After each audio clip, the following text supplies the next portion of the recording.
Magandang araw mga ka-chowdown. So ito na naman ako manggugulo sa inyong Facebook. Pagpasensyahan nyo na, panoorin nyo na lang kasi at tapusin nyo. So yan guys, bali magluluto tayo ngayon dyan ng inihaw na bangus. At yan, ginagayat ko na dyan yung mga ricado na papalaman na natin siya guys ng yan, mga ricado. Sibuyas, kamatis, ano pa yan, sili at saka luya. Sasalangsang natin na yan guys. Bali ang binili ko palang bangus guys is yung boneless na. Yan. Nagayat na natin guys. Nalilipat lang natin yan dyan sa ano kasi para timplahan natin. Titimplahan ko yan guys ng ano, ng mga aromatics guys, tsaka mga pampalasa. Yan yung ano, paminta. Lagyan natin paminta yan, asin at tsaka magic sarap. Munti ko pang makalimutan.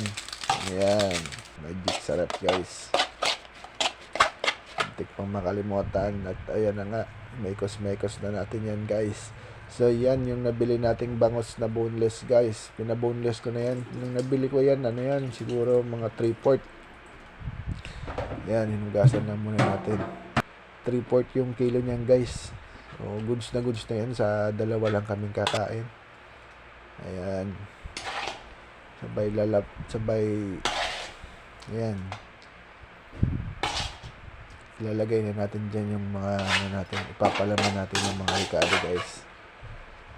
First time ko lang tong susubukan ngayon guys Kasi totoo lang talaga, ayaw ko rin kumain ng bangus kasi kumakain ako ng bangus, yung gusto ko yung boneless, pero yung ano, nahihirapan akong kumain daming tinik So yan, kasi gustong kumain ni Mrs. ng inihaw na bangus, so gagawan ko na lang ng paraan para masunod din yung gusto ko sa bangus. At ayan na nga guys, tinahi ko na lang yan dyan guys ng sinulid. Yan, tahiin na lang natin yan. Siyempre Pinoy tayo maparaan tayo So yan guys, siguro mga 6 na tahi yan, 7. Mga 7 tahi guys, lapad talaga yan. So yan na guys yung finished product natin. At yun na nga, nakapagpaapoy na rin ako dyan. Yan, babaldak na natin, sasalang na natin yan dyan guys.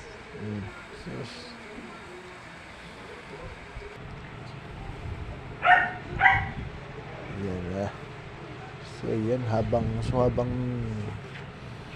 wala nga akong magawa, ayun, pay muna ako dyan guys. At yun, naluto din sa wakas at inabutan na nga tayo ng dilim. Ayan, makakain na rin. Matagal din yung proseso nito ayan.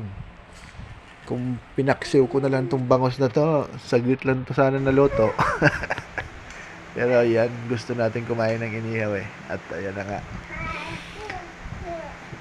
ginunting ko na lang dyan guys yung ano, sinulid. Try nyo itong ganitong putahe guys, napakasarap nito. Napakalasa na ng bangus. Wow. Bango. Wow! Tignan nyo naman. Tayo dun. Sus. Chow down. Pwede nang pakain pa sa bata to kasi wala nang tinik. Ayan. Kaso may sili nga lang. Huwag mo na lang haluan ng sili kung papakain mo sa bata. At yan, inumpisahan na nga namin dyan yung kainan guys.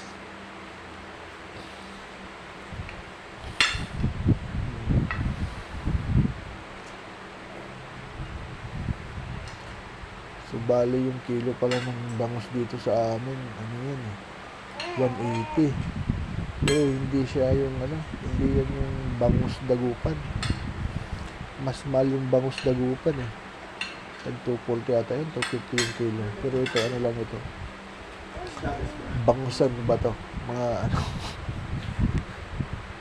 Ayan, 180 lang yung kilo nito Pero walang sinabi yung bangus dagupan dito sa ginawa natin ano sa ginawa nating menu. So, ayan, first bite, guys. So, dito na pala kami kumain sa may sala upang mabantayan ko si Anton. Kasi si Anton hindi na pag dyan pinahiga namin, oh. Tingnan nyo, oh. Pulok-pulok na, hindi na pwedeng iwan, eh. Ayan.